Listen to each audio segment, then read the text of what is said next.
Viete čo? Koho tej šamotky takto bolo, ja tu mám ešte aj jednu fotku tu na. Takto to bolo, že tá šamotka nebola, ale to ľudia po dedine robili, takto v každom dvore. No ale tedy, viete čo, tedy sa chodil na maštinec, viete, a tam sa tá hlina kopala ručne.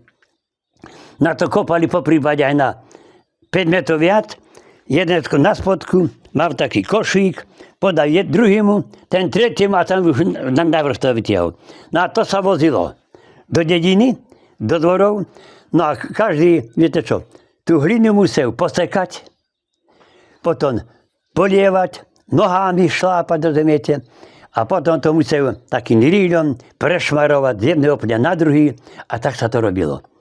No ale potom začali, vymysleli tento pereš na to, no tak tu na tento palec slanina, čo bol, tak ten začal prežmal, no ale prišlo 48 rok, tak mu to zlikvidovali.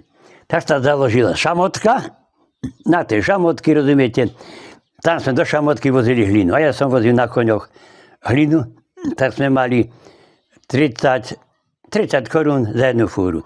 Tak sme 3 fúry spravili, tak sme mali 90 korún. No ale mali hodnotu tie peniaze. No a takto sa to robilo. No a šamotky začali potom už aj postavili tie veľké pece, rozumiete, začali robiť tieto hlinené súdky na kapustu, neviem čo, tak to šlo inak. No ale predtým, kým ešte dedina bola iba takto, tak v našej dedine bolo, počkajte, jedna pec, druhá, tretia, 6 pecí založeno bolo. 6 pecí. 6 pecí bolo. No, ale viete, ako to bolo. Tak starý otec spomínal, že tam robili tie súdky, kadejaké hrnce. No, tak jeden tu nás písal Adam, nám vraví môj starý mu Ondro, vieš čo, poďme vraj predávať tieto hrnce. Na tej večer mali taký dlhý voz, dali na to plachtu. No a viete, že šli do Maďarska. Do Maďarska išli. Tak nasadli, tak za 2 týždne išli do Maďarska. Predávali po dedinách, prišli vraj na Budapešť, prišli. A vraví, no sme vraj popredali všetko, tak za tento hrniec, vraj 10 litrový, tak nám nasypali 2 razy. Tak bolo 20 litrov. No a keď už to všetko popredali, ideme vraj naspäť. No ale, starý otec vraví, ale vraj v Maďarsku sa vraj veľmi aj kradlo a takýchto nás vraj potom aj prepadli.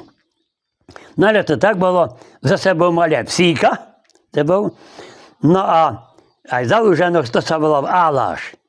A tam, keď dozvolená šov, po príchode do Košíc, tak prespal tam. Otvorili ten Áláš, tam zatvorili, tam bol krčmár, koňom tam dal hneď. Ovoc za to zaplatil, vypili si.